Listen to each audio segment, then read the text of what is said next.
भारत में महंगाई को लेकर एक रिपोर्ट सामने आई है जो सीधे आपकी जेब से जुड़ी हुई है। मार्च महीने में थोक महंगाई दर बढ़कर 3.88% तक पहुंच गई है, जो पिछले 38 महीनों का सबसे ऊंचा स्तर है। फरवरी में यह दर 2.13% थी, यानी सिर्फ एक महीने में तेज उछाल देखने को मिला है। सवाल है, आखिर ऐसा क्या हुआ कि महंगाई अचानक बढ़ गई? दरअसल इस बढ़ोतरी के पीछे सबसे बड़ी वजह है कच्चे तेल, प्राकृतिक गैस और मैन्युफैक्चरिंग प्रोडक्ट्स की कीमतों में तेजी। जैसे ही इनकी लागत बढ़ती है, उसका सीधा असर बाकी चीजों पर भी पड़ता है और यही कारण है कि थोक महंगाई में यह उछाल देखने को मिला। अगर हम अलग अलग सेक्टर की बात करें तो सबसे ज्यादा असर प्राथमिक वस्तुओं पर पड़ा है। इस कैटेगरी में महंगाई दर बढ़कर 6.36% हो गई है, जो 14 महीने का उच्च स्तर है। हालांकि एक दिलचस्प बात यह भी है कि खाद्य वस्तुओं में महंगाई थोड़ी कम हुई है। फरवरी के 2.19% से घटकर मार्च में 1.9% रह गई। लेकिन इसका मतलब यह नहीं कि राहत मिल गई है, क्योंकि कुछ जरूरी चीजों की कीमतें अब भी लोगों को परेशान कर रही हैं। सब्जियां, फल और दूध महंगे हुए हैं, जबकि आलू और प्याज जैसी चीजों की कीमतों में गिरावट आई है। हालांकि आलू और प्याज की कीमतों में गिरावट के बावजूद कुल मिलाकर खाने पीने की चीजों पर दबाव बना हुआ है।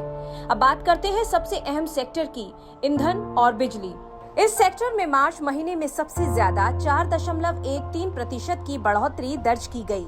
खास बात यह है कि यह सेक्टर पिछले 11 महीनों से गिरावट में था, लेकिन अब इसमें फिर से तेजी आई है। इसकी एक बड़ी वजह पश्चिम एशिया में जारी तनाव और ग्लोबल ऑयल प्राइस में उछाल है। वहीं मैन्युफैक्चरिंग सेक्टर की महंगाई भी बढ़कर 3.39% हो गई है। यह इसलिए अहम है क्योंकि इसका वजन पूरे इंडेक्स में 60% से ज्यादा है।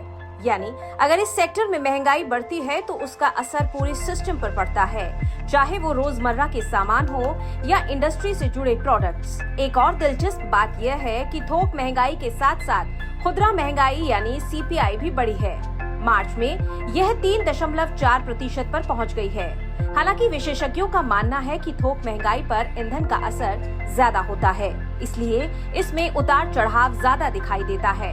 अब सवाल है, आगे क्या होगा?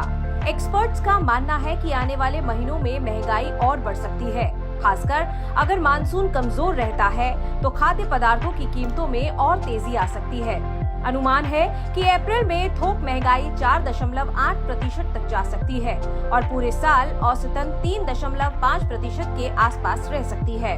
तो कुल मिलाकर महंगाई का दबाव अभी खत्म नहीं हुआ है। ग्लोबल हालात, कच्चे तेल की कीमतें और मौसम, ये तीनों फैक्टर आने वाले समय में तय करेंगे कि आपकी जेब पर कितना बोझ पड़ेगा।